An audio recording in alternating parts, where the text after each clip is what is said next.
Hello my dear student, lesson planner চ্যানেলে তোমাদেরকে স্বাগত জানাই। আমি তোমাদের সুজয় স্যার। আজকে ক্লাস 10 আবার আমাদের ভূগোল সাবজেক্ট। আসলে আজকে আমাদের ভূগোলের হচ্ছে প্রাকৃতিক ভূগোল করবো আমরা। আগের দিন আঞ্চলিক ভূগোল করেছি, আজকে প্রাকৃতিক ভূগোলে ভারতের বায়ুমণ্ডল পড়াচ্ছি। ভারতের বায়ুমণ্ডলের বায়ু প্রবাহ পড়িয়েছি, আরো কিছুটা বায়ু প্রবাহ বাকি আছে, সেই কাজটা কিন্তু পড়িয়েছি। ঠিক আছে, তাহলে শুরু করছি আমাদের আজকে বায়ু প্রবাহ। আগের দিন পড়িয়েছি বায়ু প্রবাহ অনেকগুলো ভাগে ভাগ করা যায়। তাদের মধ্যে সেই বায়ু প্রবাহগুলোকে নিয়ত বায়ু গুলো পড়িয়েছি, সাময়িক বায়ু পড়িয়েছি। তারপরে হচ্ছে মানে স্থানীয় স্তরটা কিছুটা বলে দিয়েছি। আর হচ্ছে বলেছি হচ্ছে হ্যাঁ, আজকে স্থানীয় বায়ুই কিছুটা হবে। তারপরে ঘূর্ণাবাত মানে দুটো বায়ু প্রবাহ পড়িয়েছে, একটা নিয়ত বায়ু, একটা হচ্ছে সাময়িক বায়ু।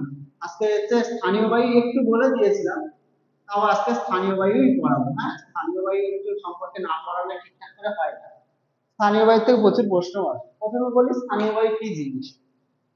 কোন নির্দিষ্ট একটা অঞ্চল মানে স্বল্প পরিসর অঞ্চল, যদি ভারত এত বড় হয়, এরকম একটা ছোট একটা অঞ্চল, এইরকম একটা কোনো একটা ছোট্ট অঞ্চলের মধ্যে দিয়ে বায়ুর চাপ এবং তাপের প্রবাহের পার্থক্যের জন্য, মানে বায়ুর চাপ এবং তাপ দুটোর কম বেশি হেরফের বা তাদের তারতম্যের জন্য এইটুকু জায়গার মধ্যে স্থানীয়ভাবে বায়ু প্রবাহ যায়।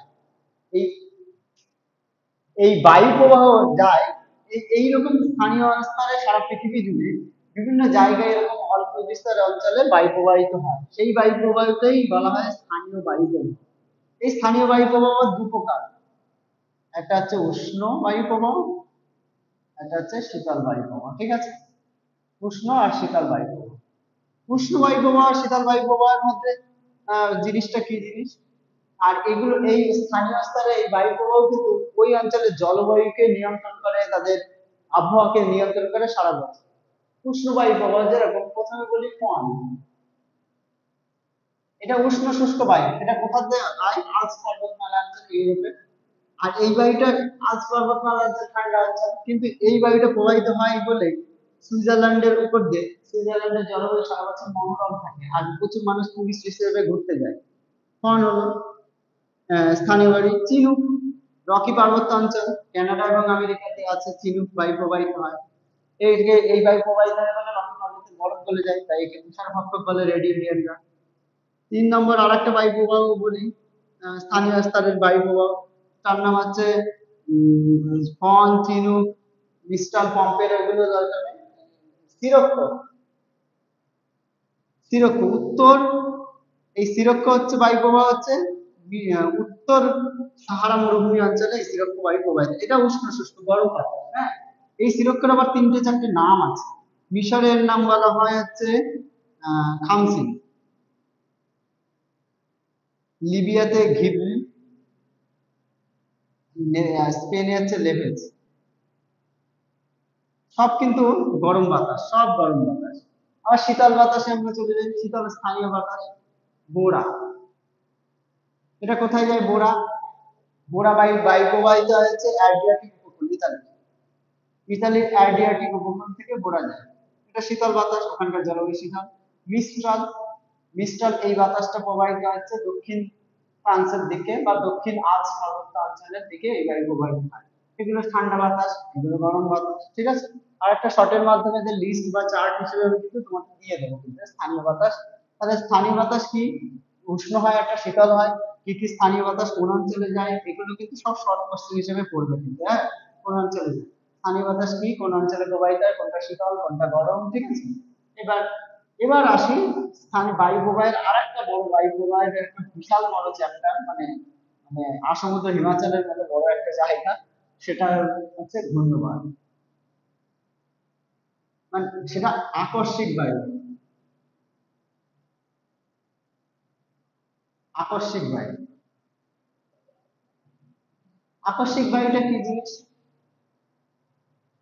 কোন স্থানে যদি হঠাৎ করে বায়ুর চাপ বা তাপ কমে যায় বা বেশি হয়, আশেপাশের অঞ্চল থেকে বাতাস ছুটে আসে। আবার কোনো চারিদিকে কোনো একটা অঞ্চলে যদি হঠাৎ করে চাপ নিম্নচাপ হয়ে যায়, চারিদিকে উচ্চচাপ থেকে বাতাস আরেক দিকে চলে যায়, হঠাৎ করে কোনো বায়ু যদি প্রবাহিত হয় সেখানে, ধরো আমরা মাঠের মাঝখানে হঠাৎ করে দেখি বায়ুকুণ্ডলীয় আকৃতি পাকাচ্ছে, গরমকালের দিকে হাওয়া উঠছে, সেরকম জায়গায় হঠাৎ করে যদি কোনো বায়ু প্রবাহিত হয় কোনো একটি অঞ্চলে, সেটাকে বলা হচ্ছে আকস্মিক বায়ু।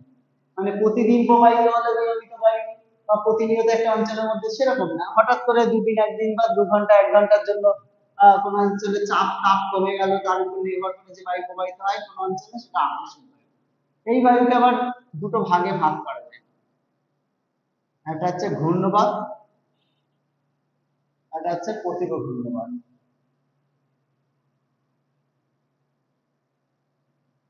এই ঘূর্ণবাতকে আবার দুটো ভাগে ভাগ করা যায়, ক্রান্তীয় ঘূর্ণবাত, আর একটা হচ্ছে নাতিশীতোষ্ণ ঘূর্ণবাত। আচ্ছা, প্রথমে আসি ঘূর্ণবাত কি জিনিস। ঘূর্ণবাত হচ্ছে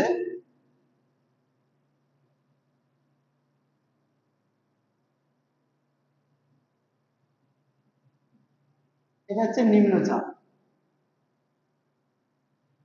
চারিদিকে এগুলো উচ্চচাপ।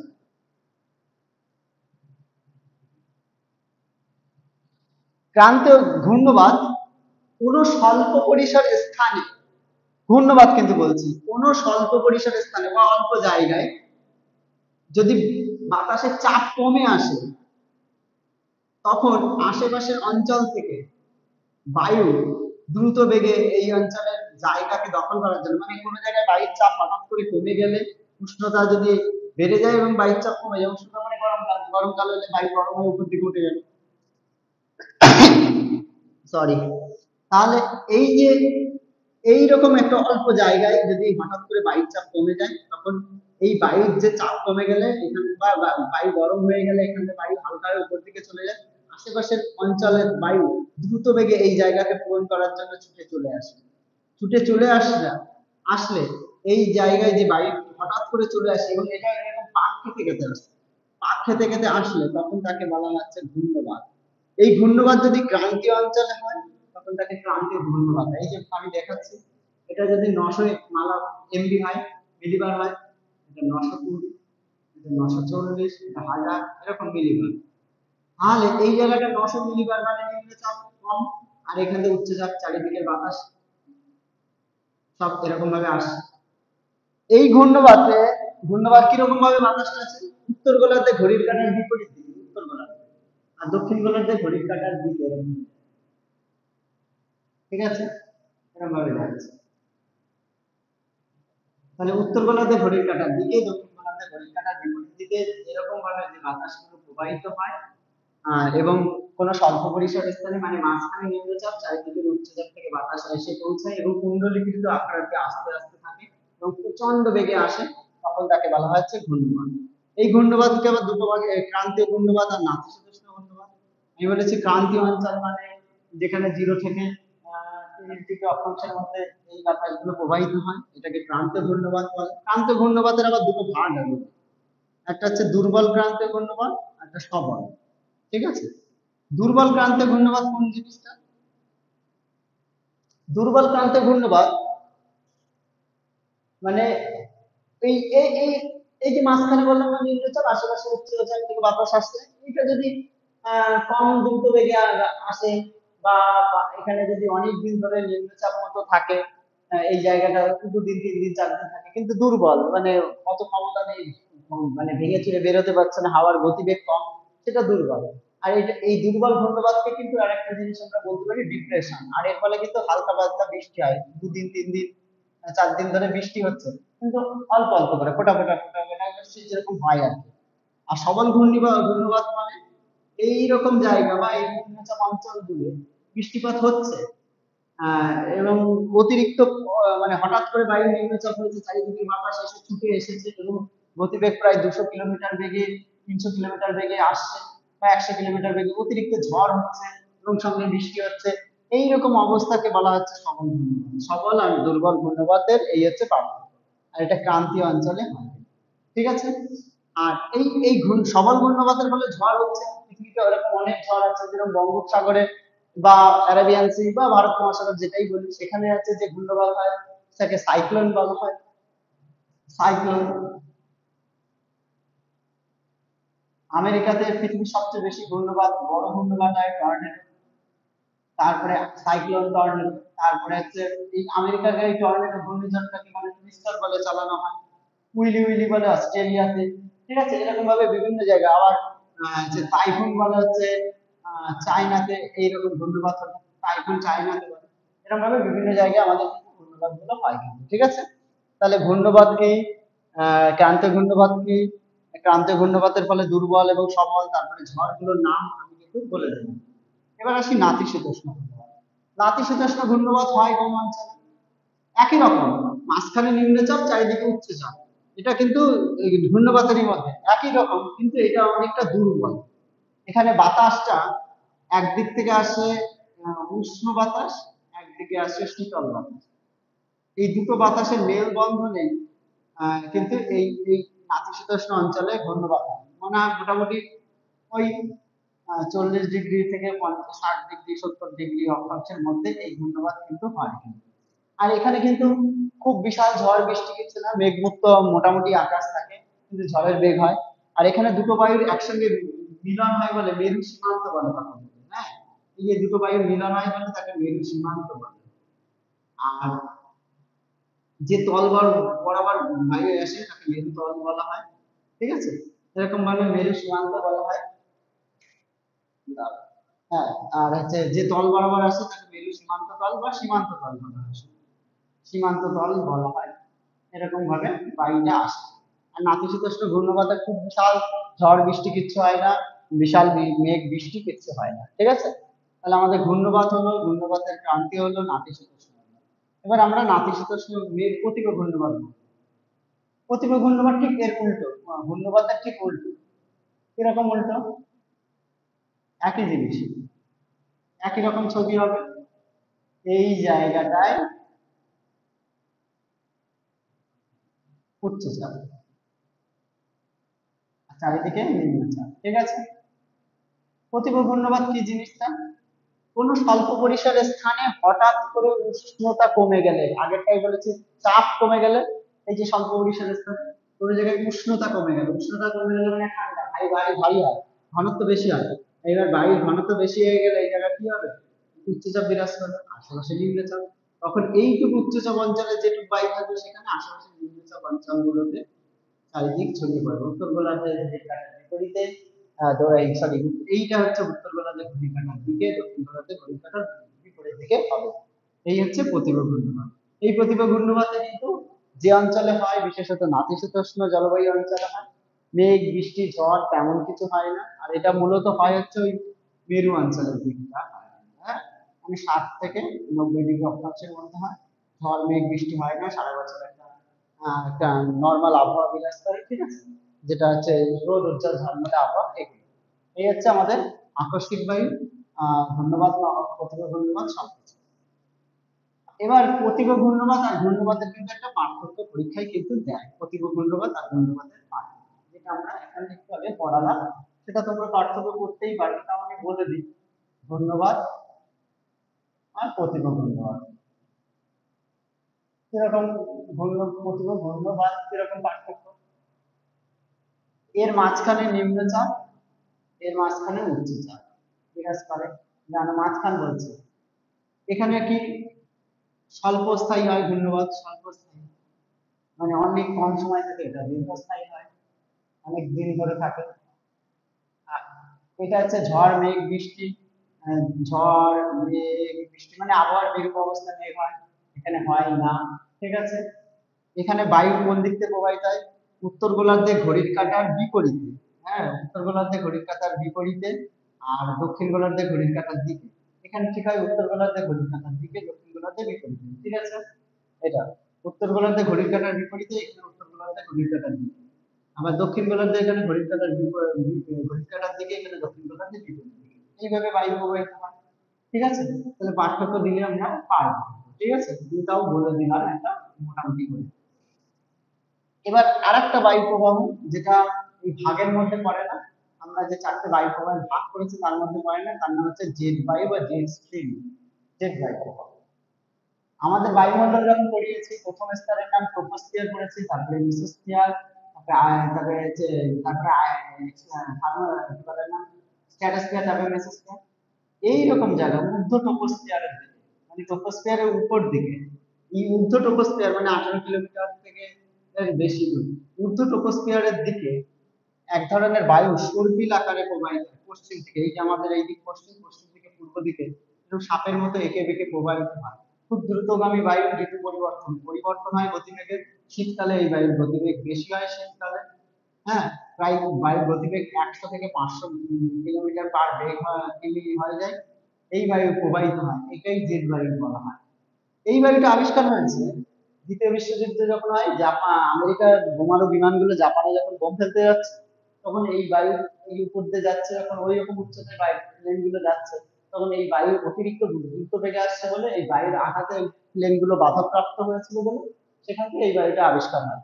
ঠিক আছে, এই বায়ু ঊর্ধ্ব ট্রপোস্ফিয়ার সর্পিল আকারে যায়, বললাম কত গতিবেগ হয়, কোন সময় হয়, শীতকালে হয়।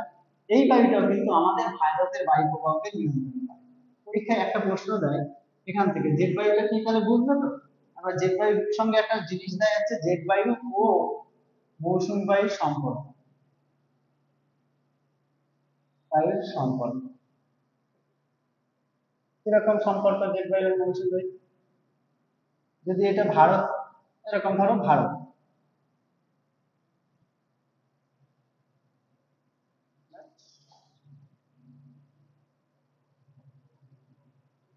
আমি মনে করলাম এটা ভারত, এটা মধ্য ভারত, এই জায়গাটা এটা দক্ষিণ ভারতের একটা ম্যাপ আঁকলাম, মানে দক্ষিণ ভারতের কিছুটা।